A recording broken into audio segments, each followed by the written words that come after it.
Well, happening now, teams are spread out across Houston tonight, counting our area's homeless as part of the annual homeless count. The official number of homeless Houstonians is likely to go down. However, it's not all good news here.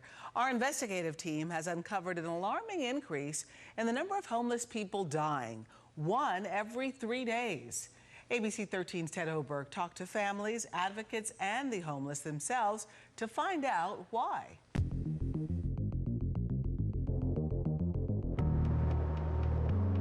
Johnny Leandro died underneath this Gulf Freeway overpass in April. Rudy Johnson at this bus stop in August. Claude Barnes outside this church building on Main Street.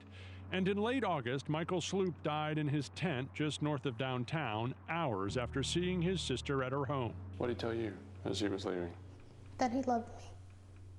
Despite years of trying, she couldn't get her brother to leave the streets. His tent was red, and he stayed right here. Clinton, Sloop's neighbor and friend in the camp, hadn't seen Michael for days in late August and went to check his tent. Sloop had been dead inside, possibly for up to a week. The medical examiner says Sloop died of an alcohol overdose. It was horrible. You know, I would never see him again. And I would like to have one more conversation with him and let him know that, you know, I will always be there for him. Each one of the homeless deaths is an individual tragedy. Taken together, they're part of an alarming trend. In Harris County, homeless deaths are up 46% since 2017, more in the city, a rise that in any other population would likely be attention-grabbing, but has escaped notice until now among the homeless. You know, these are known as invisible people, and they're all around us. All of it at a time Houston brags about how well it's doing in the fight to end homelessness. Houston has been so successful in reducing homelessness by over 54%. That success, though, may in an odd way be contributing to the spike in deaths. As Houston groups get homeless men and women off our streets and into supportive housing, the ones left are sicker and more vulnerable. They have severe mental health issues, physical health issues, as well as drug addictions. And not in any kind of housing. Age isn't killing these men and women. The average age of a homeless Houstonian who dies is just 53, and that hasn't changed much over time.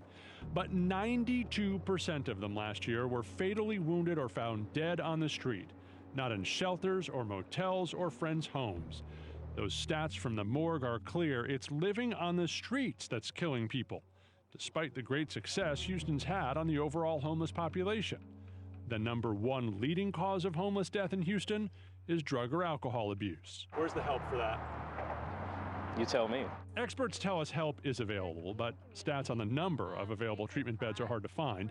And even when one is open, connecting a homeless patient to available treatment is a complicated dance. So when you get put on a waiting list, it almost just goes out of your head when you're just trying to survive every day. Already in 2020, the Harris County Institute of Forensic Services says 13 homeless people have died in and around Houston.